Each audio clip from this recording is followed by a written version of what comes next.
இது வரைக்கும் அப்லோட் பண்ண 2 வீடியோவுமே ப்ரௌனி ஸ்லாபாக தான் போட்டிருக்கோம். அப்போ நம்ம ப்ரௌனியை உள்ளே கட் பண்ணால் எப்படி இருக்கும்னு காட்டணுமா இல்லையா? அதுதானங்க நியாயம். அதுக்காக தான் இந்த வீடியோ. டிஸ்க்ளைமர் இப்போயே போட்டுடுறேன். இந்த வீடியோவில் காட்டுற ப்ரௌனி எல்லாம் நாங்கள் சும்மா வீட்டில் ட்ரை பண்ணி நாங்களே சாப்பிட்றதுக்காக செஞ்சது. அதனால் கையில் க்ளவுஸ் போடலன்னு ஃபீல் பண்ணாதீங்க. உங்களுக்கு செஞ்சு தரும்போது கண்டிப்பாக க்ளவுஸ் போட்டு தான் பண்ணுவேன். இதில் காட்டுற மாதிரியே உள்ளே போட்டிருக்க அந்த சாக்லேட் சங்க்ஸ் எல்லாமே எப்போவுமே இந்த மாதிரி மெல்டடாக தான் இருக்கும். அதனால் நீங்கள் சாப்பிடும்போது டட்டா டான் டான் அந்த ஃபீல் உங்களுக்கு கிடைக்கும்.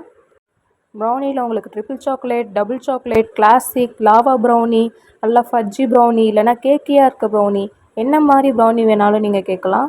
உங்களோட இமேஜினேஷன் தான் லிமிட். ஸோ உடனே இந்த நம்பருக்கு கால் பண்ணி உங்களோட ப்ரௌனி ஆர்டரை ப்ளேஸ் பண்ணுங்கள். உங்களுக்கு ப்ரௌனி பேட்டரில் மட்டும் சாக்லேட் போதாது, இன்னும் சாக்லேட்டே வேணுமா? அப்போ பெரிய பெரிய சாக்லேட் சங்க்ஸை நம்ம ப்ரௌனியில் ஆட் பண்ணி செய்யலாம். இல்லை நான் ஒரு சாக்லேட் வெறியே, எனக்கு இன்னும் சாக்லேட்டே வேணும் அப்படின்னு நினைக்கிறீங்களா? அப்போ நல்லா தாராளமாக கனாஷை மேலே ஊற்றி ப்ரௌனி செஞ்சிடலாம். உங்களுக்கு எப்படி ப்ரௌனி வேணுமோ அதை நம்ம சிம்ஃபனி கேக்ஸில் ஆர்டர் போடுங்க. எங்கள் ப்ரௌனிஸோட டேஸ்ட் லாஸ்ட் சாங் மாதிரி நிலச்சி நிற்கும். ஏன்னா நம்ம சிம்ஃபனி கேக்ஸில் every bite is a melody. Bye bye.